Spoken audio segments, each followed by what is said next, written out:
Welcome everyone who's joining. We'll just wait a few minutes.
Welcome everyone who's joining.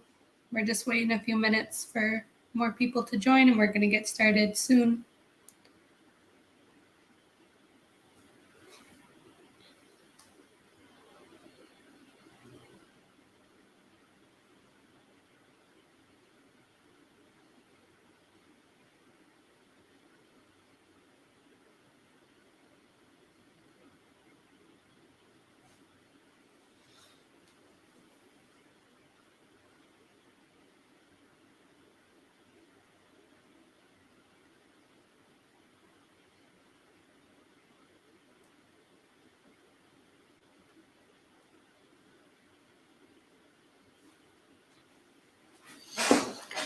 Well, I guess we can do introductions and more people will come in, but we can get started. So thank you guys for coming. My name is Alyssa. I'm the campus manager for 4Geeks Academy. If you guys are from 4Geeks Academy, I'm sure you know that we have a full stack development program. And we also have an artificial intelligence machine learning program, which the latter is more of the reason of why we are here today. If you are not from 4Geeks Academy, I hope you use this opportunity to learn a little bit about what we do and learn about data science. So we have here today Daniela, who is our data scientist at 4Geeks Academy. So she is going to talk about what data science is, what it's used for, how it's used in AI, and I will turn it over to her so she can explain it to you guys. And thank you all for coming. Thank you, Lee. You're welcome. Well, as Alyssa said, my name is Daniela. I work in 4Geeks Academy as a data scientist.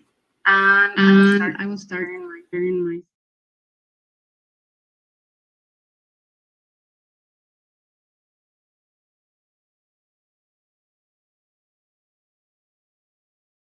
Okay. Well, today we're going to talk about an introduction to data science and machine learning. So what are we going to do today? We are going to talk about what is data science, what is machine learning, as sometimes there is some confusion between those two terms.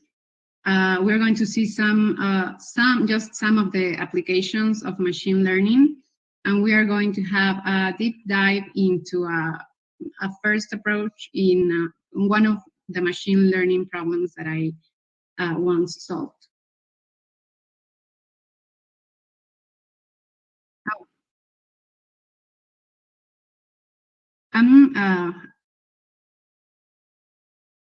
Okay.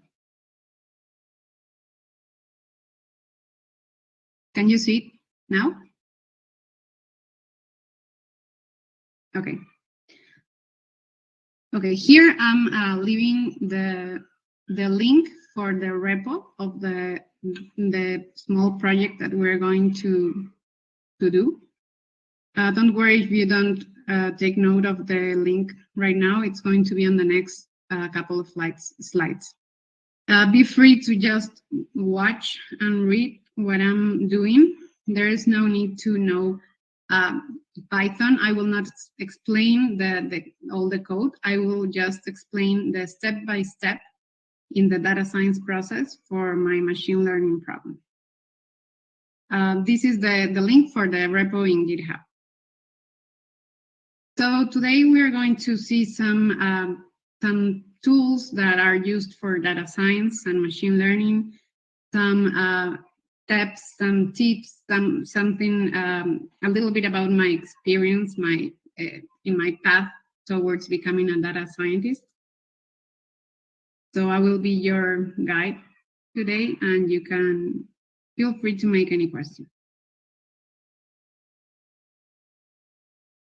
Okay, this will be the agenda. First, I'm going to tell you a little bit about my path towards becoming a data scientist.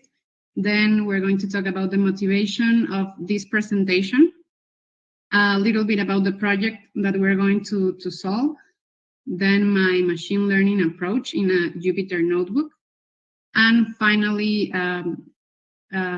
about creating software in data science, not just Jupyter notebooks. Okay, so I'll start talking about me. Well, I studied business administration in the university.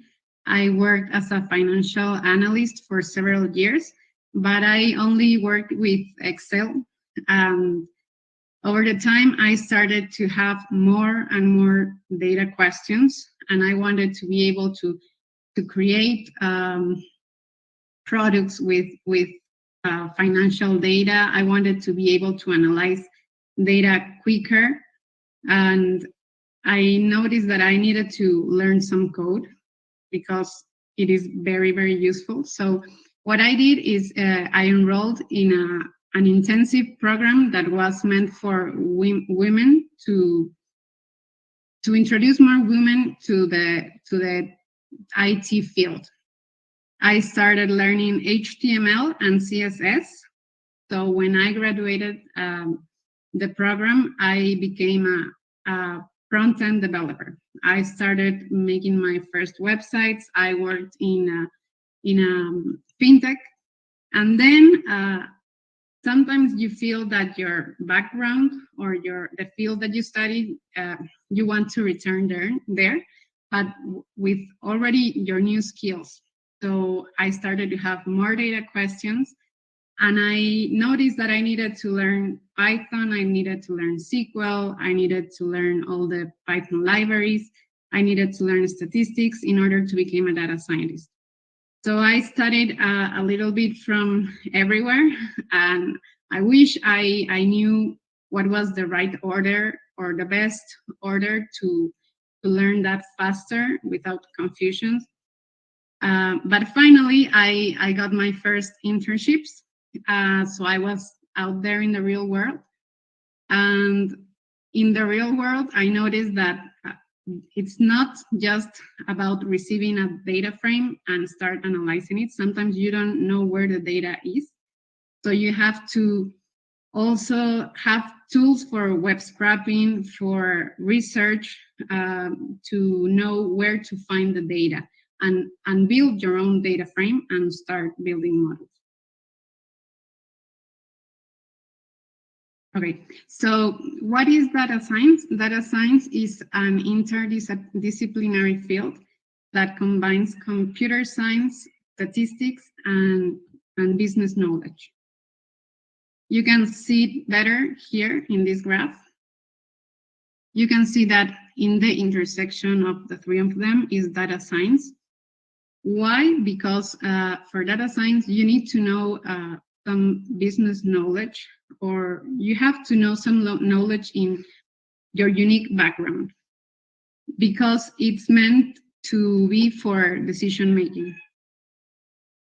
Now here, machine learning, you can see that it's the combination of only the two of them, computer science and math and statistics, because it's like a more specialized part of data science, but it's the part that specializes in building the algorithms and the models for prediction. You can find here also the intersection between computer science and business knowledge is software development, and between math and statistics with business knowledge is traditional research. Now, there's still some confusion between these three terms: data science, machine learning, and artificial intelligence. So I will read the definition of each one of them. The first one, data science, it focuses on decision making. So you build models and analyze information, clean data, everything just to help decision makers take better decisions. Machine learning is the part of data science that focuses on the model building. So they improve their models with experience, with more data. As more data is gained, they focus on improving their model.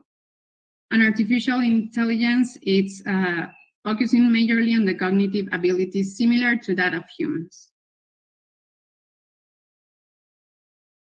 Okay, the motivation for this presentation is to talk a little bit about what a machine learning is, why is it being so important nowadays?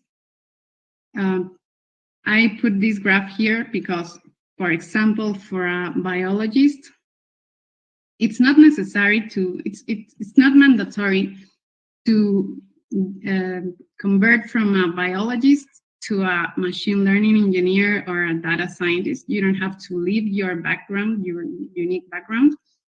You can just contribute to your background by learning machine learning and data science so that you can learn some code, learn to build models. For example, if you are investigating about some species, maybe you can build a model that knows how to differentiate between each species. So in case you find a new one that you don't know what it is, maybe you can contribute with your field, building a model that does that.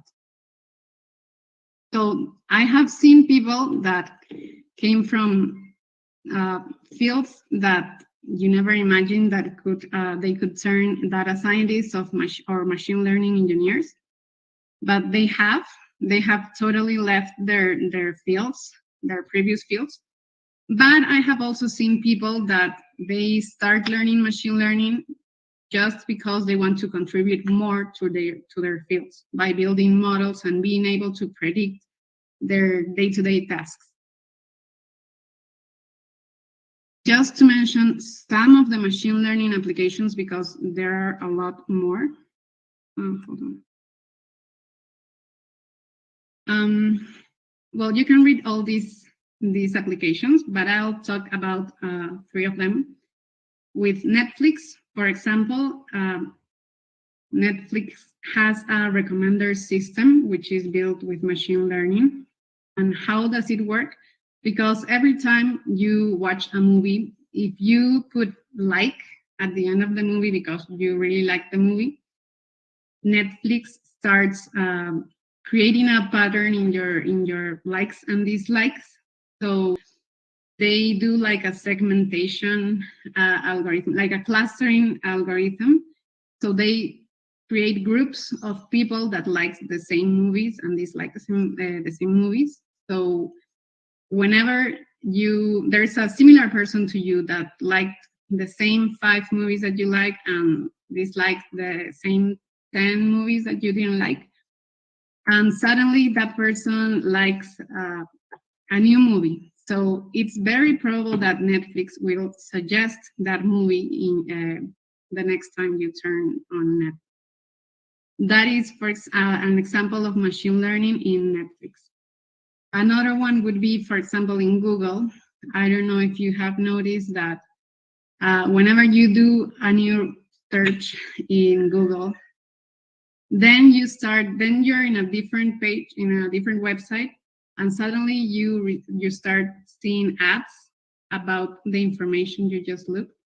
That is also built with machine learning algorithms that are detecting patterns and behaviors.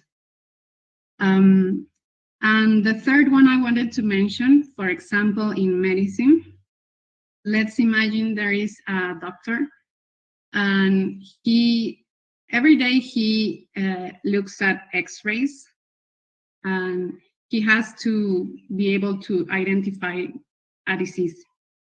But even if he does it very fast, he has a limit of identifying diseases in one day. So a computer, it's not supposed to replace a doctor. It needs the knowledge of the doctor, but the computer learns. So a model in this case would classify the X-rays, because they can work with images, classifies the X-rays in, for example, a lung disease or not a lung disease. They can build a classification model and do that for example, 10 million X-rays in some hours, some minutes. So that is the difference with machine learning.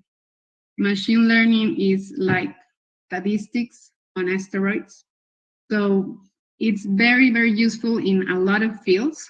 Just to mention some of the ones that I wrote here, banks use machine learning for fraud prevention, or whenever you go to the bank to ask for a loan, you give your information and they enter your information in a predicting model, and they have immediately the answer of if they should give you the money or if they shouldn't.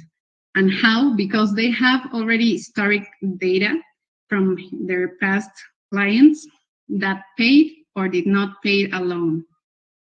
So what they do is enter all that information into a model, and the model will learn if a person, for example, with 35 years old, a woman with no children, paid the debt. A man with 55 years old with 4 children and married, maybe did not pay the loan. And that way it's classifying them, and at the end, it's creating a model by just learning. Well, the more information you enter to the model, you improve the model. And at the end, a new client enters to the bank. The client sits in front of the banker, and they just give their information. And the model already says if they should give you a loan or not, just because of the historical data.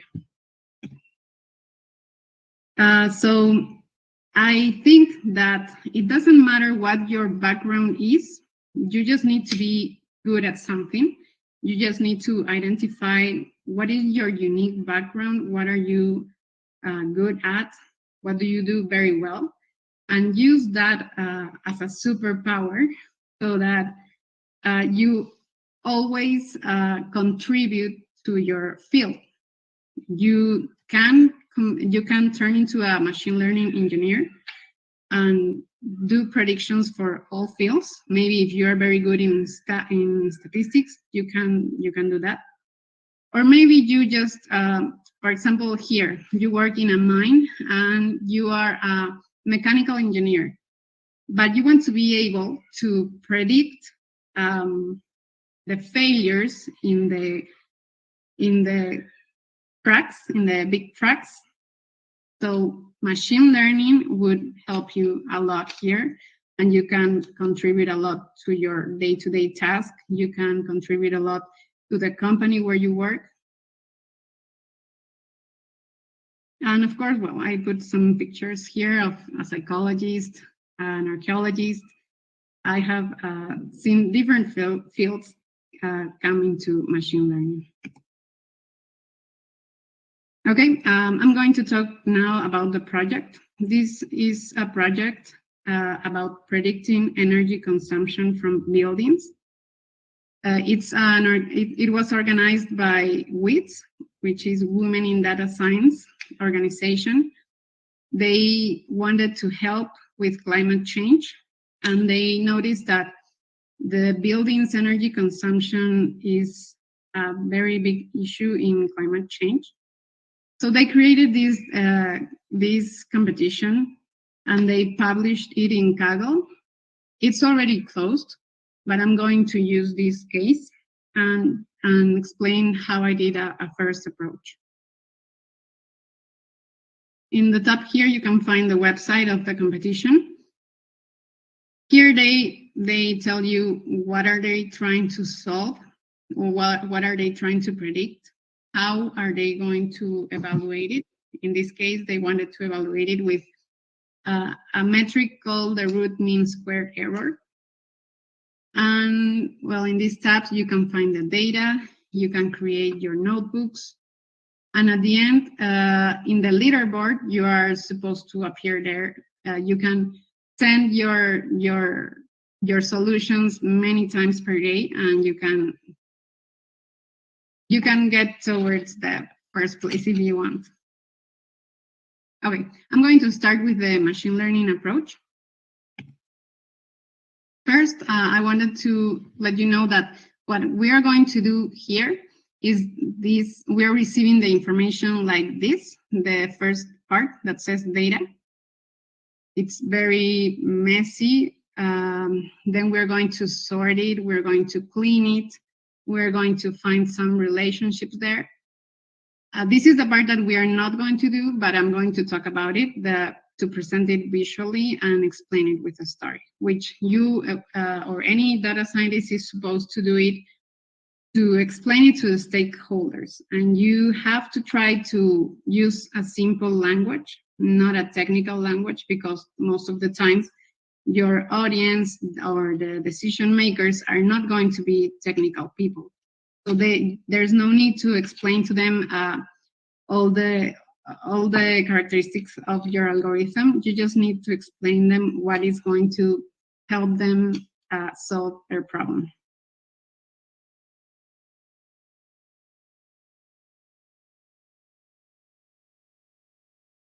Okay.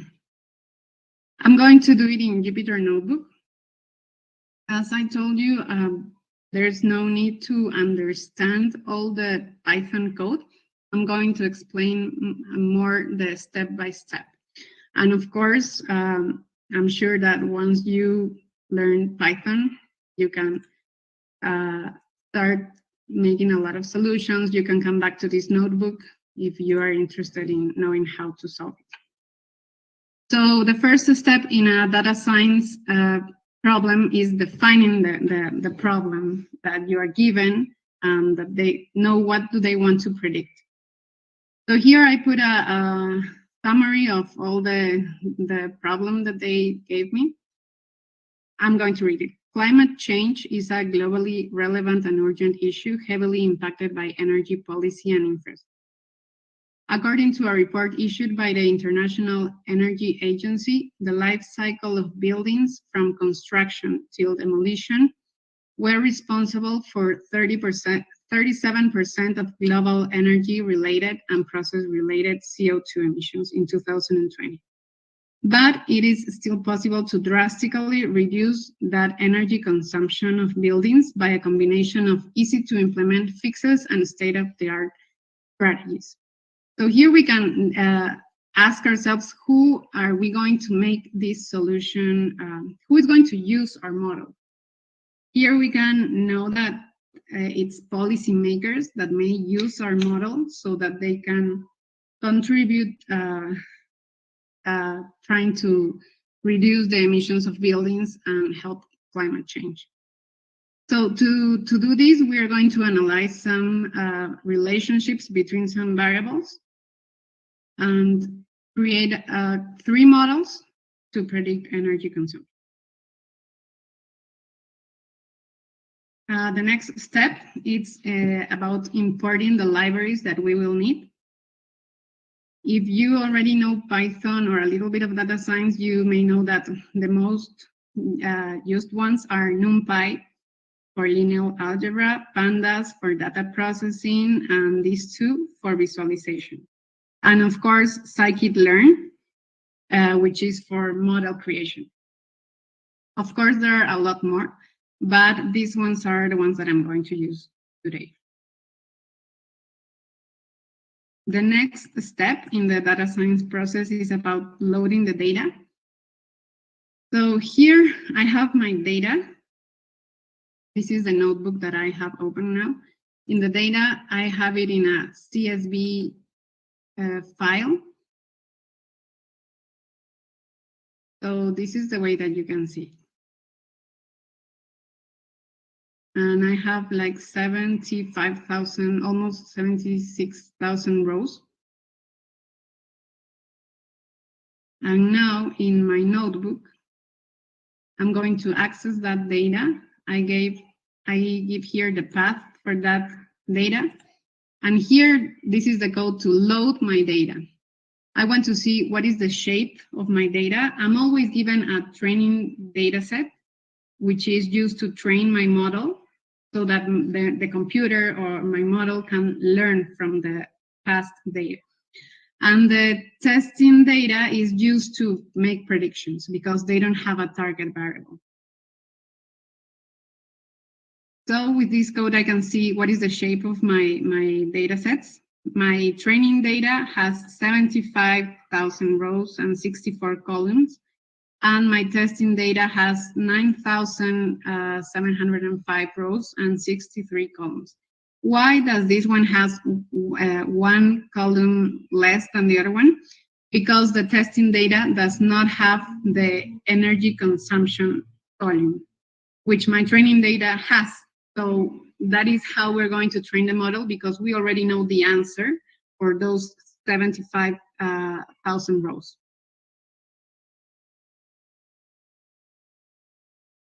Okay, now the first thing that I do is take a first look at the rows of my data. This is how it is structured.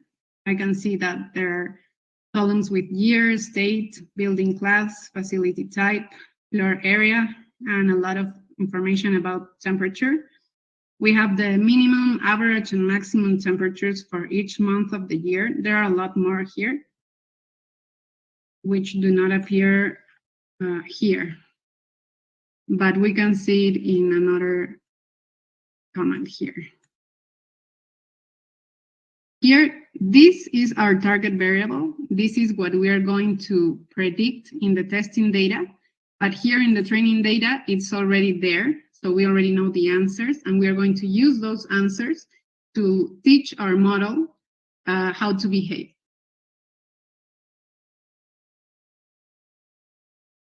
Okay, my next step is normally to just look at what null values do my columns have, and what are the data types of each one of them. Here I can see all of them, and I can see how many null values each column has. We can see that most of them are not null. They do not have null values, except for this one that has about 28,000 null rows. Here are the types: integers, floats, and of course, sometimes there are categorical columns like these three ones. Here are these four columns that we can see that have a lot of null values. We have to decide if we eliminate those null values, if we replace those null values with maybe the mean or the median, the mode, or we just drop them. We do the same for our test data to see which columns have null values and what are the data types. And then we start with our exploratory data analysis, which is meant to find relationships between variables, to start making hypotheses or questions about which variables may have influence in the model. The first thing I do is look at the distribution of my target variable. We already know that my target variable is site EUI, which is the energy consumption. And with this code, I can see the distribution of that variable. Now, if you know some statistics, or you may learn it in the near future, you can see that it's this distribution. So it's a right skewed or positive skewed distribution.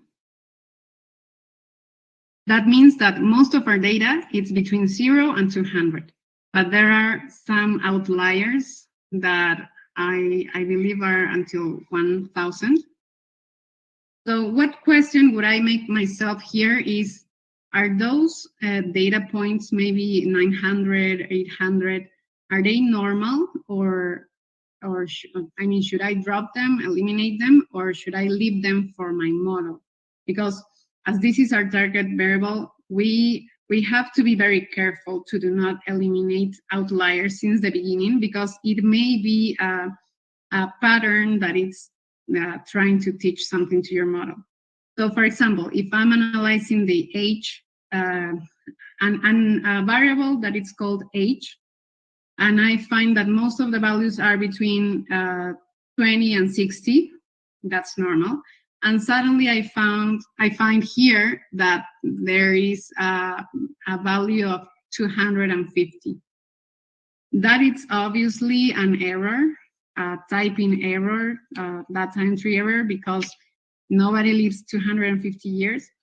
So maybe it was at 25. We have to decide if we eliminate that data or we replace it with a new value and then treat them with another value. In this case, what I did was I entered to learn about that energy star. And here I learned that it's a normal value. There are some type of property types here that have very big energy consumptions. So I am going to leave all those outliers to enter my model.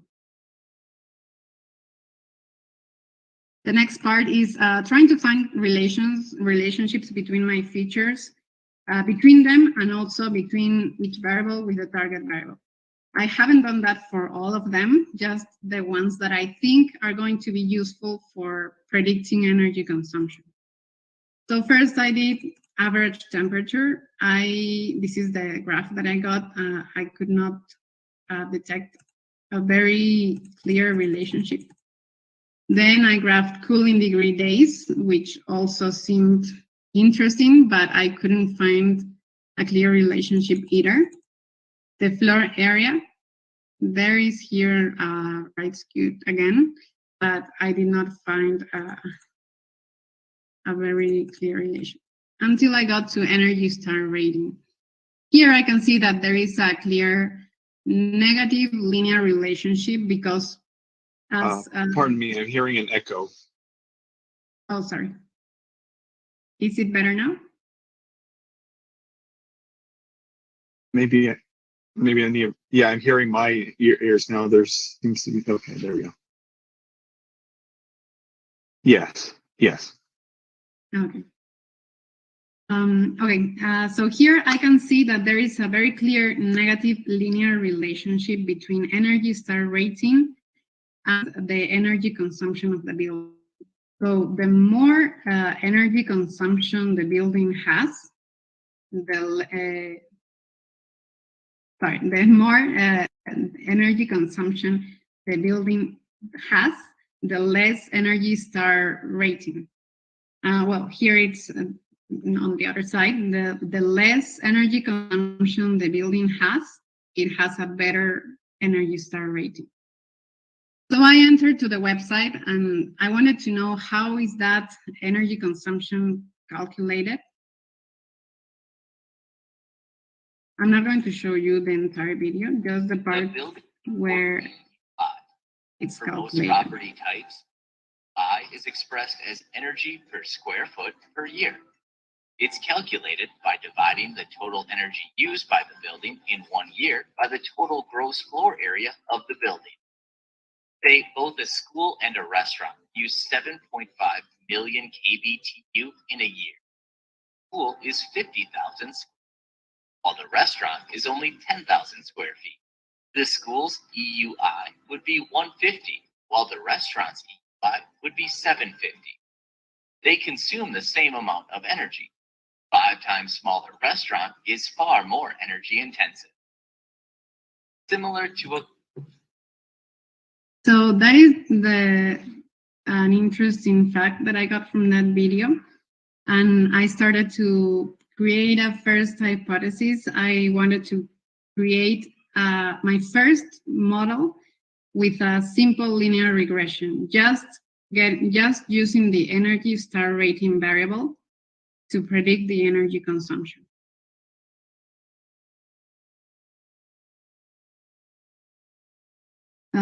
Here I did some outlier analysis just with an additional graph. It's also on my target variable. I can see here that only the most common values are between 0 and 200.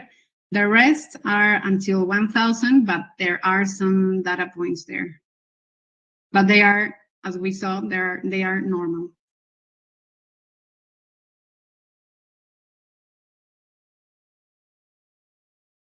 So you can see that as I do this project, I'm also doing research about this subject of energy star rating, predicting energy consumption.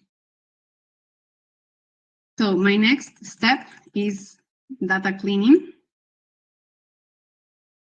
I have a picture here that it's very real. Everybody wants clean data, but nobody wants to clean the data.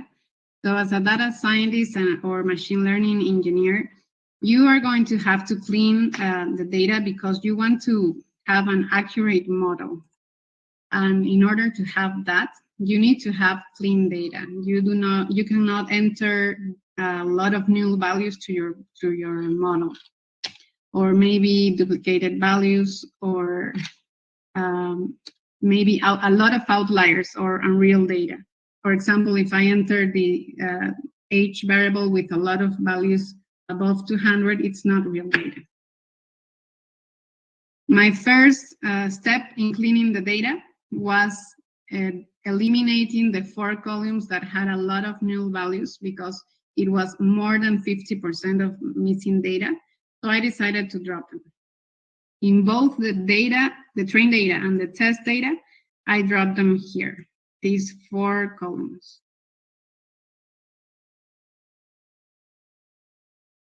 There were 2 more columns that had null values, energy star rating, which is a very important variable for me right now because I want to create my first model, my first approach, only using that one.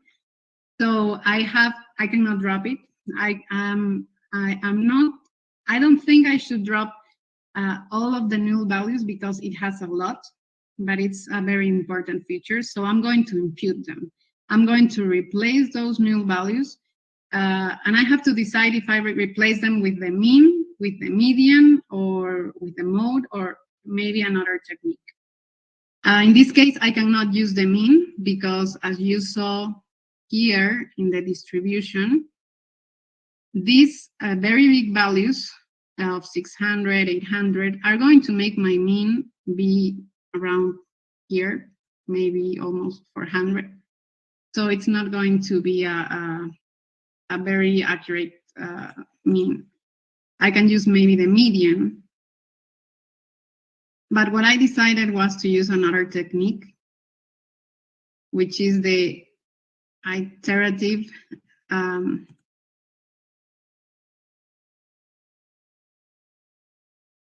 here. What I did was using the iterative imputer. That tool, what it does is it takes the row that has the null value and compares it to the most similar ones and takes the same value of the energy star rating. And I forgot to mention this one, sorry. A very important step in the data science process is converting all your categorical columns to numbers. Your model, or as any computer, work better with numbers. They do not read just, sometimes they don't understand text. So we need to convert those categories into numbers. So for example, in the building class, I have two classes, the residential class and the commercial class. So what this code does is convert, for example, commercial class to number 1 and residential class to number 2. So it's label encoding, and I should do it for both, for my training data and for my test data, for the same columns. Here I did the null value treatment only for that column that I'm very interested in. And it's the only one left with null values. And the last step before entering all my data into my model is data normalization. What does that mean?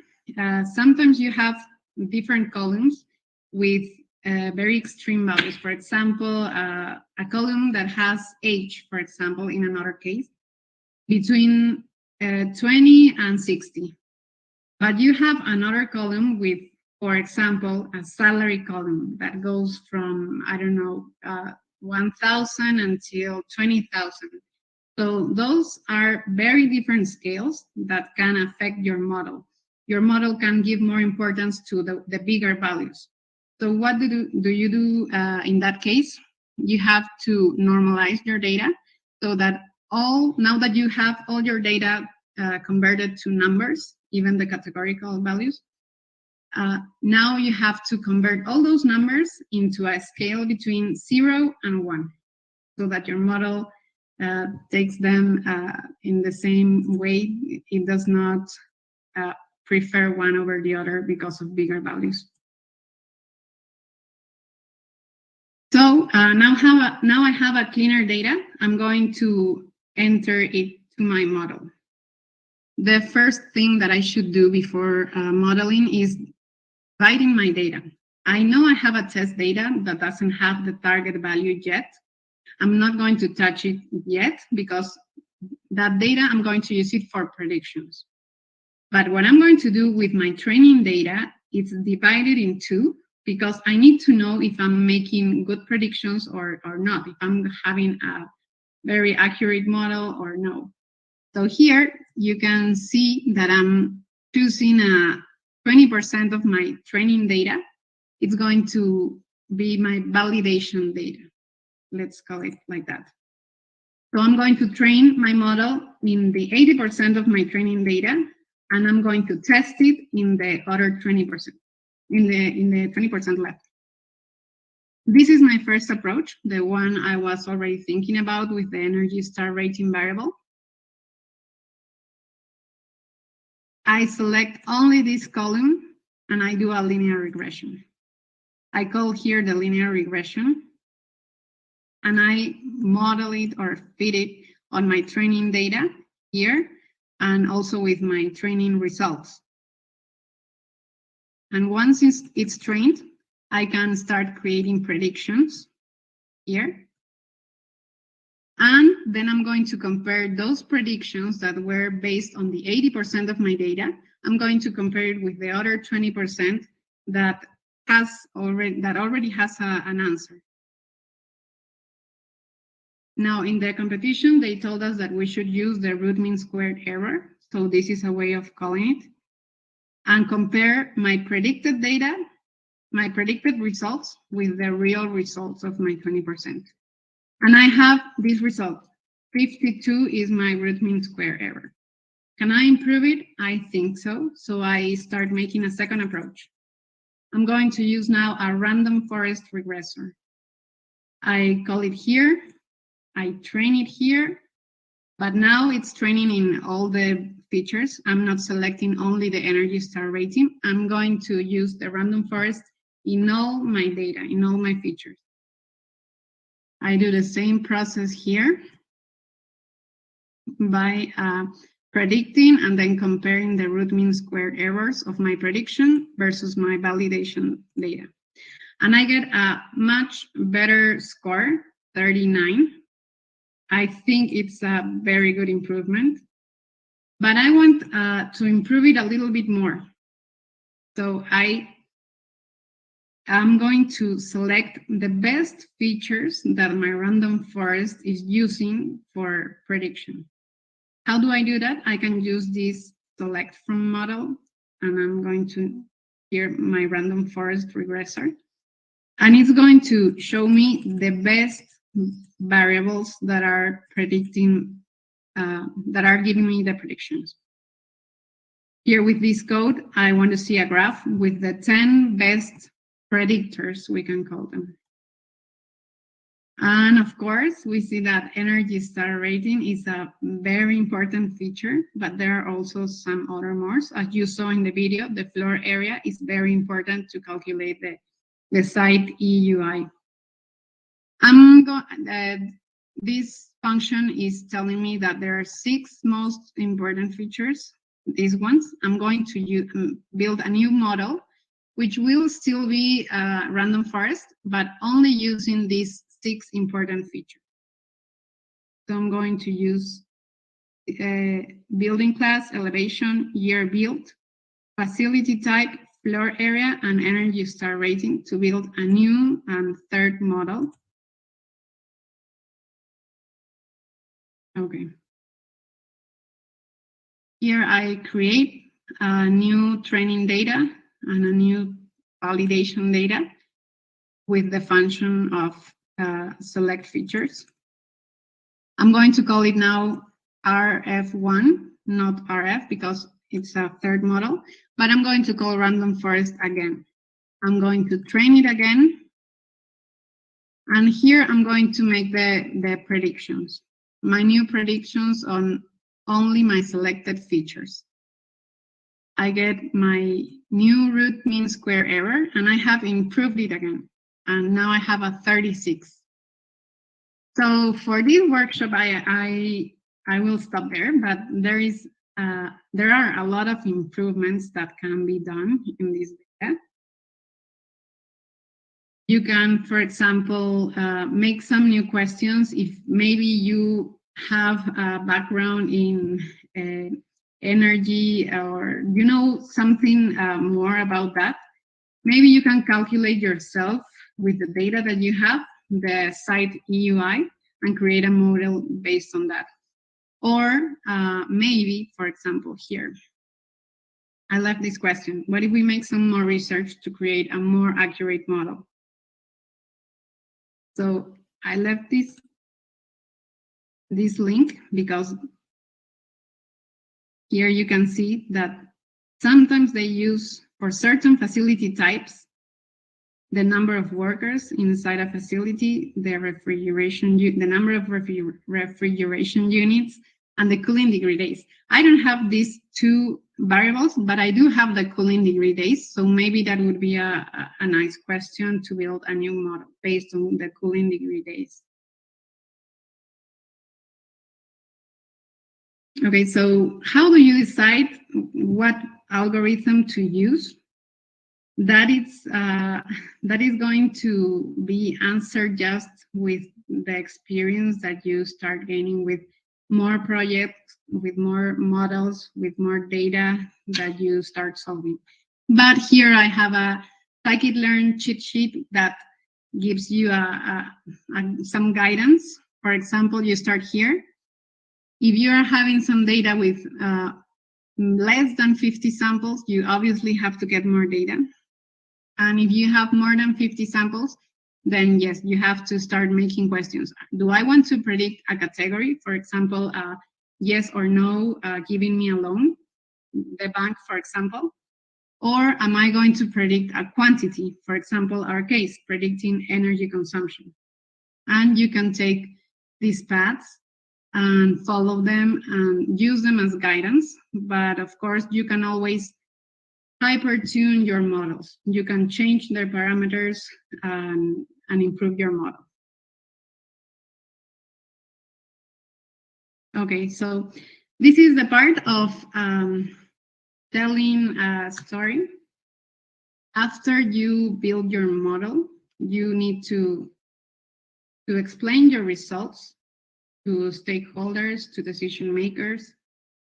In the case you to become a data scientist, and you are not going to show them the information like this. So you're meant to show it like this. And there are a lot of tools that you can use to create dashboards. They don't want to know how or what parameters did you improve in statistics in your model. They want to know what is going to help them solve their problems.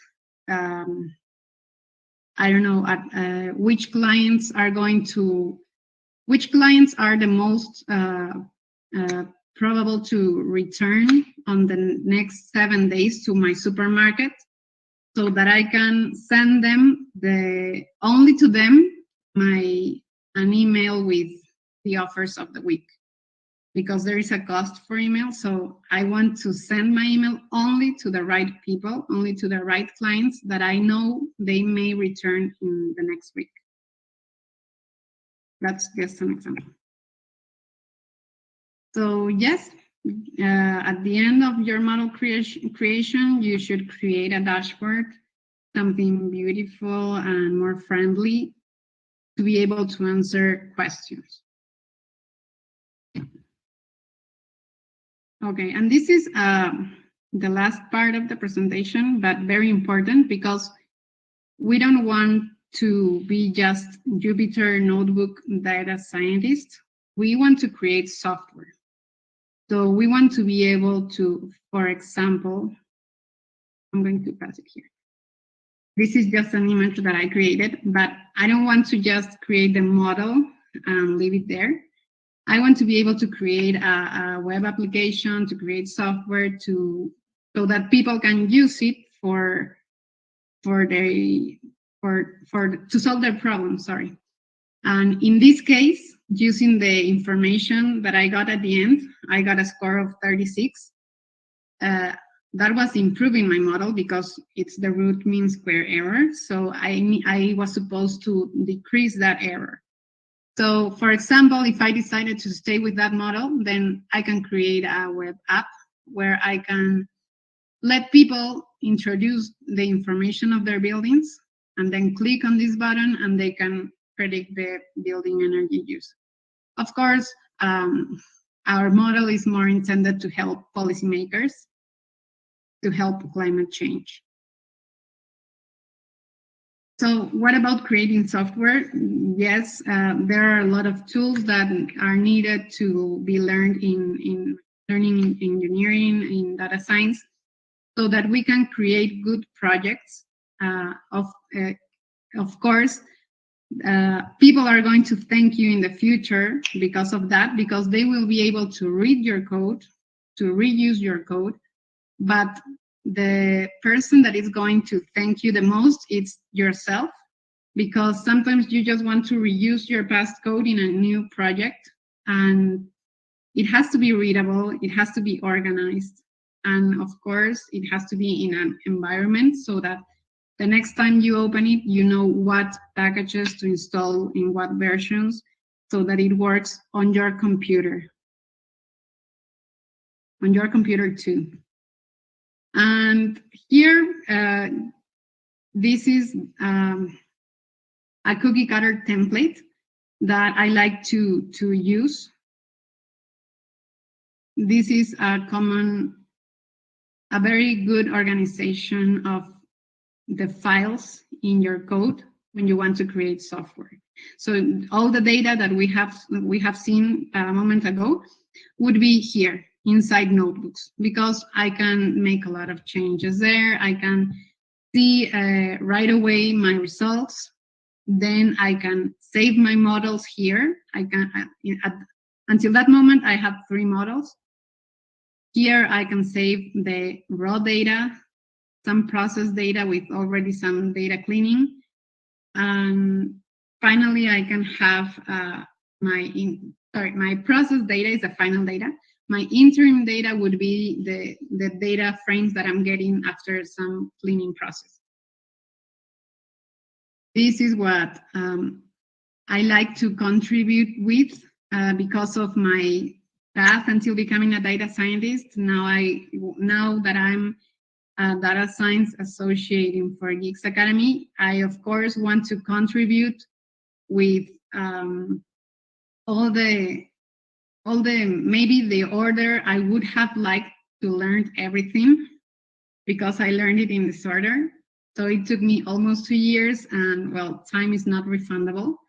But of course, if I can contribute to help new students learn it in the right order, or maybe not the right order, but the best order, if you want to learn it from scratch, maybe you don't know anything about code, then yes, I want to help in that. And of course, I want to help also with creating this,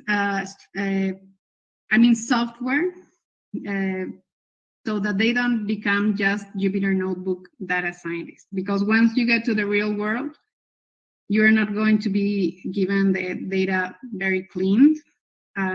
You are going to have to find the data.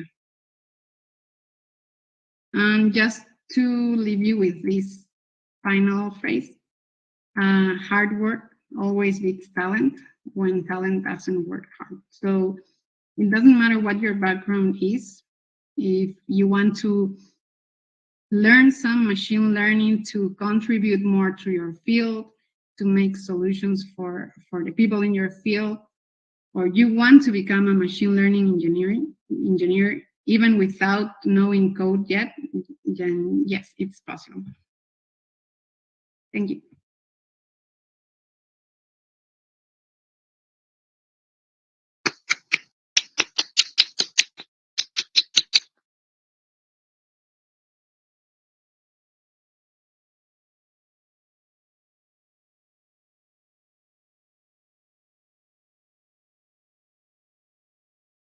I'll go first. What is it? Essentially, I was expecting maybe was it intro to it, but you gave us the whole foray into your machine learning, essentially your entry to this contest, the WIDS, as if I remember correctly.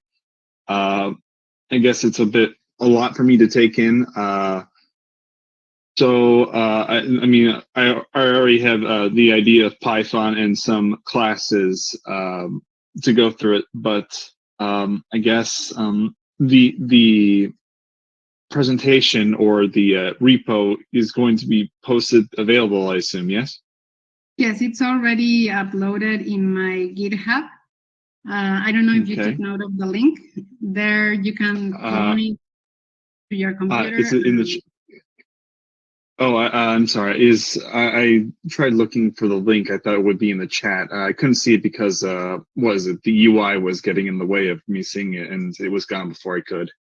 Sure, I'll leave it in the chat here. Okay, thank you. I know it was a little bit a deep dive, but I wanted to more explain the step-by-step, not so much the code, because you're going to learn Python on the go. Yeah, I understand that. I'm trying to think of questions. It's just trying to process everything is still a bit much. I would assume, like, if I were to look at your repo and slowly go over step by step, would I be able to get at least a good understanding of how the machine learning works, at least from your repo? Yes, because in the Jupyter Notebook, I can write there all the explanation, as you saw the step by step, and in the code cells, I write the code, and there is a part in the top that you click on it, and it runs each cell.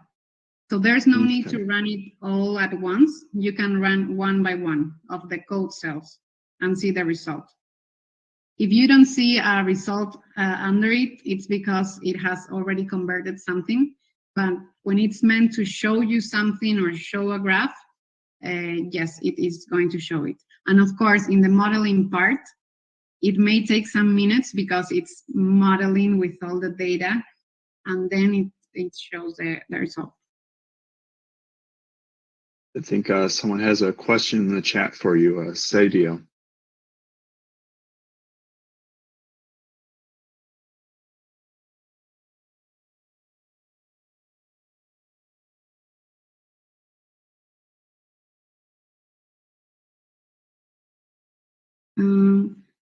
Yes, I learned it. Hello, Sadio. Yes, I learned it in a very disordered way in a long time. And of course, now working here, I'm trying to contribute with that, with my experience and how would I have learned it. So of course, I would recommend the 4Geeks Bootcamp for machine learning, because we are trying to design it in a way that that you learn it in order, starting with the statistics, and of course, not finishing it with just creating models. You have to become a software developer, so you have to create data science software at the end. Hi, Daniela, this is Corinne. Great presentation. So I've been in the data analytics program at Miami-Dade College for, I think since 2019 now. And similar to you, where everything was kind of learned out of order. And so it's like when I'm working in the projects or in my, class, the projects, I get so in deep with the coding that I don't see the whole picture. And I think this was really helpful in seeing it from like through a process, as in like, okay, first you would look at this and this and this, rather than just deep diving and then kind of losing sight of what exactly it is that you're trying to accomplish. So this was definitely very helpful. And I really like that cheat sheet and, kind of helping to, which way to go, this way or that way. Thank you. Thank you. You can get that cheat sheet from the Scikit-Learn website. So you Perfect. can better decide which algorithm to choose. Thank you. And I also I found your GitHub, which was very helpful too with the data science steps. Thank you.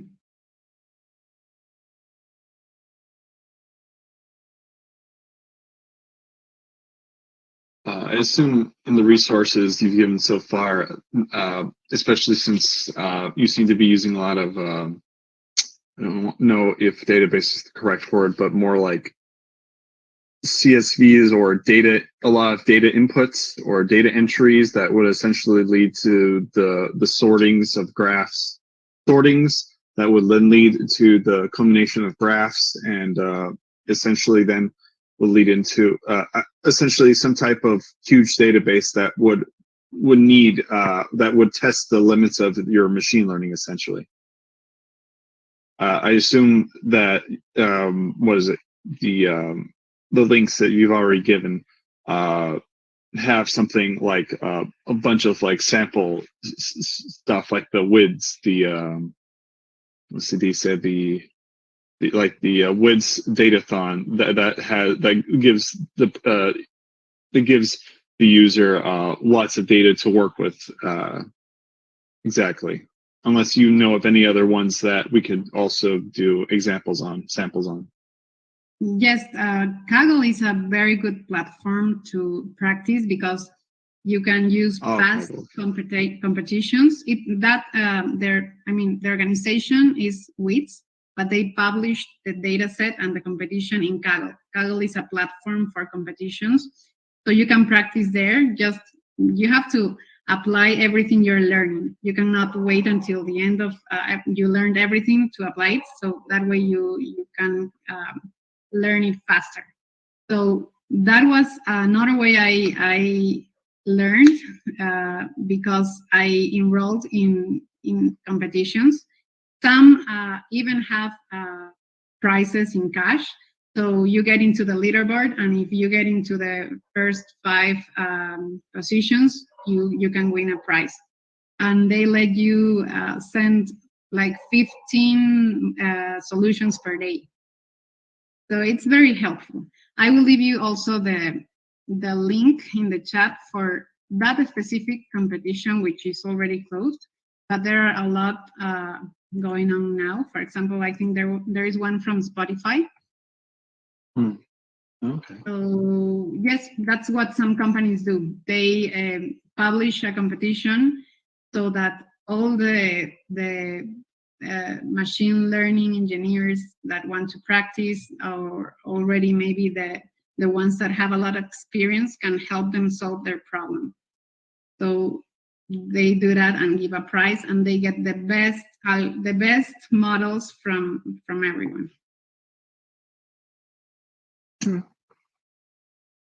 That's all I can think of at the moment. I guess the only thing, is there any chance that our laptops might overheat from the amount of machine learning our things might have to go through? Well, yes, of course, if you are, maybe sometimes you create a pipeline that analyzes 5 models at the same time. Sometimes I have done that, but with less data. Sometimes I have had data frames with 19 millions of rows, and just by cleaning it, I reduce it to 6,000, I think. So it's still a lot of data, but you have to choose which model which algorithm to use. And of course, in this Kaggle platform, they already have, you can see in the top how much of the RAM is using. Sometimes there are people that leave the models being trained for hours. Sometimes the model is created in some minutes. You can create a part of code that says like the time that it begins and the time that it ends, so you can know how long it's taking the model to be trained.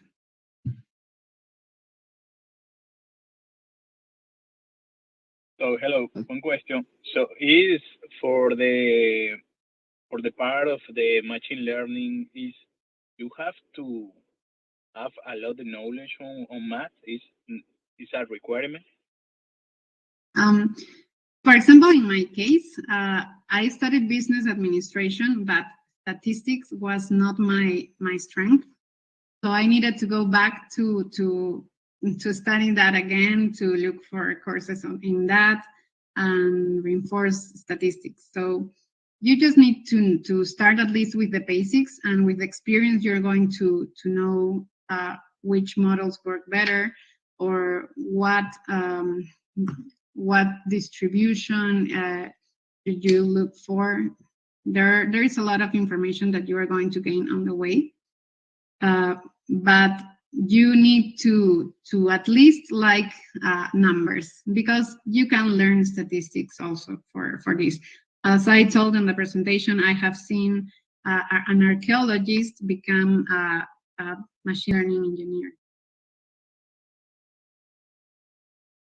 Thank you. You're welcome.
Thank you. Thank you. You too. You too.